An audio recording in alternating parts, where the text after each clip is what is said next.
اپنی ماں اور نانی، اور اس نے ان دونوں عورتوں کو آپس میں جھگڑتے ہی دیکھا تھا۔ اس کی ماں روت بے تحاشا شراب نوشی کرتی، وہ ساری رات کسی بار میں کام کرتی تھی اور صبح گھر پر شراب پیتی رہتی۔ کیتھرین کی نانی نے ہی اس کی پرورش کی اور اپنی ماں کے ساتھ ہونے والے حادثے کے بارے میں بھی اس کی نانی ہی نے اسے بتایا تھا۔ کیتھرین کبھی یہ جان نہیں پائی کہ اس کی ماں میں اس سے محبت کرتی ہے یا نفرت۔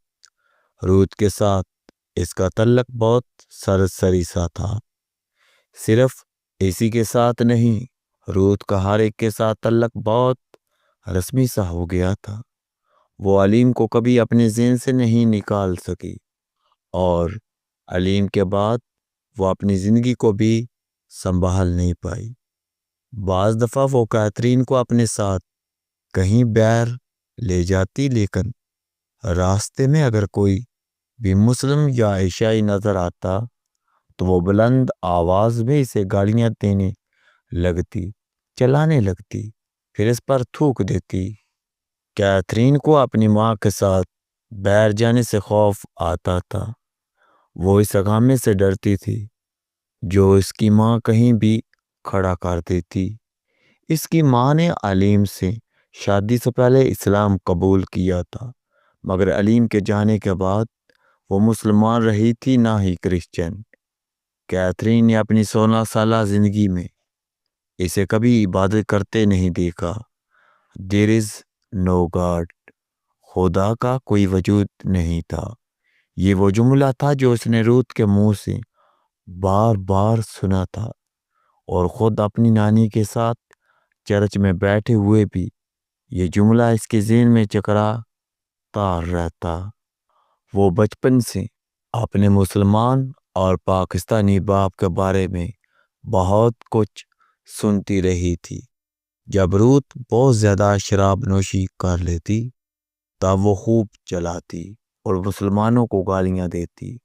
جب نانی روت کو اس حالت میں دیکھتی تو وہ بھی یہی کرتی، اور کیتھرین اس وقت چپ چاپ اپنے بستر میں لیٹی رہتی۔ وہ نہیں جانتی تھی اس نے اپنے باپ سے نفرت تھی یا نہیں، اور اگر کبھی وہ اس کے سامنے آ جاتا تو وہ کیا کرتی۔ مگر ایک چیز بہت واضح تھی، اسے اسلام اور پاکستان کے بارے میں بہت زیادہ دلچسپی ہو گئی تھی۔ شاید ایسا لاشعوری طور پر تھا، یا پھر وہ جان بوجھ کر اس چیز کو پسند کرنے لگتی تھی جو اس کی ماں اور نانی کو ناپسند تھی۔ 13 سال کی عمر میں اس کی نانی کی ڈیتھ ہو گئی، اور تب کیتھرین کو پہلی بار اپنی زندگی کی مشکلات کا اندازہ ہوا۔ گھر فیملی پراپرٹی تھا، روت سمیت تمام بہن بھائیوں نے اسے بیچ کر رقم آپس میں بانٹ لی۔ روت اسے لے کر کرائے کہ جس اپارٹمنٹ میں آئی تھی وہ ہولناک جگہ تھی، سرد اور تاریک۔ وہ ان عمارتوں میں سے ایک تھی جو آہستہ آہستہ خالی کی جا رہی تھی۔ روت شراب نوشی کے بعد بچنے والی رقم سے اس سے بہتر جگہ نہیں پا سکتی تھی، اور کیتھرین کو اس جگہ سے خوف آتا تھا۔ یہ عمارت اس کے سکول سے اتنی دور تھی کہ کیتھرین نے سکول چھوڑ دیا۔ وہ یوں بھی ایک اوسط درجے کی طالبہ تھی۔ روت اگر دلچسپی لیتی تو اسے کسی قریبی سکول میں داخل کرایا جا سکتا تھا، اور پھر شاید کیتھرین اپنی ابتدائی تعلیم مکمل کر لیتی۔ مگر روت کی شراب نوشی ان دنوں اپنے عروج پر پہنچی ہوئی تھی۔ آہستہ آہستہ گھر میں فاقوں کی نوبت آنے لگی، اور تب ہی پہلی بار کیتھرین نے گھر سے نکل کر کچھ کرنے کا فیصلہ کیا۔ چند ماہ اس نے ایک فیکٹری کے پیکنگ ڈپارٹمنٹ میں کام کیا۔ پھر روت بیمار ہو گئی اور کیتھرین نے وقتی طور پر اس کی دیکھ بھال کے لیے وہ جاب چھوڑ دی۔ اس کا خیال تھا کہ بہت جلد روت ٹھیک ہو کر بار جوائن کر لے گی اور اپنے لیے کوئی اور جاب ڈھونڈ لے گی، مگر ایسا نہیں ہوا۔ روت دوبارہ کبھی ٹھیک نہیں ہو سکی۔ اسے معدے کا کینسر تھا اور جب تک اس کی تشخیص ہوئی اس کی بیماری آخری سٹیج پر پہنچ چکی تھی۔ اس کی بیماری کے دوران ہی سے بار کی جاب سے بھی فارغ کر دیا گیا۔ کیتھرین نے 6 ماہ کے عرصے میں اپنی ماں کے وجود کو گوشت پوست سے ہڈیوں میں تبدیل ہوتے دیکھا تھا۔ وہ سارا وقت درد سے کڑھاتی رہتی اور جب وہ پین کلر کے زیر اثر نہ ہوتی تو وہ صرف ایک ہی جملہ بولتی رہتی، اس نے مجھے برباد کر دیا۔ کیتھرین میں کبھی اتنی ہمت نہیں ہوئی تھی کہ وہ اس سے پوچھتی کس نے۔ وہ جانتی تھی اس کی ماں کو کس نے برباد کیا تھا۔ 6 ماہ کے عرصے میں وہ اپنی ماں کی جتنی دیکھ بھال کر سکتی تھی اس نے کی۔ شاہد وہ کسی نہ کسی طرح اپنی ماں کو یہ یقین دلانا چاہتی تھی کہ وہ اپنے باپ کی طرح نہیں ہے۔ اپنی رگوں میں اس کا خون اور اپنے چہرے پر اس کی مشابہت رکھنے کے باوجود وہ روتھ براؤن کو اس کی طرح چھوڑ کر نہیں جائے گی۔ وہ نہیں جانتی اس کی خدمت نے اس کی ماں کو تکلیف کو کتنا کام کیا جا بڑھایا، مگر وہ آخری دنوں میں کچھ بھی کہے بغیر خاموشی سے اس کا چہرہ دیکھتی رہتی تھی۔ کمرے میں کام کرتے، ادھر سے ادھر جاتے، کیتھرین اس کی نظروں کو مسلسل خود پر ٹکائے ہوئے پاتی۔ 37 سال کی عمر میں جس وقت روتھ کا انتقال ہوا اس وقت کیتھرین کی عمر صرف 16 برس تھی۔ ماں کی وفات کے چند دن بعد اس نے اسی بار میں کام کرنا شروع کر دیا جس بار میں اس کی ماں کام کرتی تھی۔ 6 ماہ کے اس عرصے میں جب وہ روتھ کی دیکھ بھال کے لیے مستقل طور پر گھر رہی اس کی مالی حالت بہت کمزور ہو چکی تھی۔ اس پر گھر کے کرائے سمیت بہت سے واجبات اکٹھے ہو گئے تھے۔ باہر میں کام کرنے کے ساتھ ساتھ وہ دن کے وقت ایک اور جگہ کام کرتی، مگر اس کے باوجود وہ اپنے سر پر موجود قرض نہیں اتار پا رہی تھی۔ انہی حالات میں اپنے ساتھ بار میں کام کرنے والی ایک لڑکی کے مشورے پر وہ پہلی بار ایک گاہک کے ساتھ گئی۔ چند گھنٹے گزارنے کے عوض ملنے والے چند پاؤنڈ اتنی بڑی رقم نہیں تھی جو اس کے تمام مسائل کا حل ہوتی، مگر وہ اس رقم نے فوری طور پر اس کی کچھ بنیادی ضرورتیں پوری کر دی تھی۔ اس نے ایک طویل عرصے کے بعد اس رقم سے اچھا کھانا کھایا اور ایک پرانا سویٹر خریدا، اور اس کے بعد گھر آ کر وہ ساری رات روتی رہی۔ جسم میں جانے والا کھانا اور اس پر پہنے جانے والا لباس ہر نقصان کی تلافی نہیں کر سکتے، مگر یہ دونوں چیزیں بہت بڑے نقصان کی وجہ ضرور بن جاتے ہیں۔ صرف تھوڑے عرصے کی بات ہے، میں سارا قرض ادا کر دوں گی اور پھر اس کے بعد مجھے یہ کام نہیں کرنا پڑے گا۔ میں کسی بہتر جگہ پر کام تلاش کر لوں گی۔ میرا ایک بوائے فرینڈ ہے، میں اس کے ساتھ رہوں گی، ہم دونوں شادی کر لیں گے۔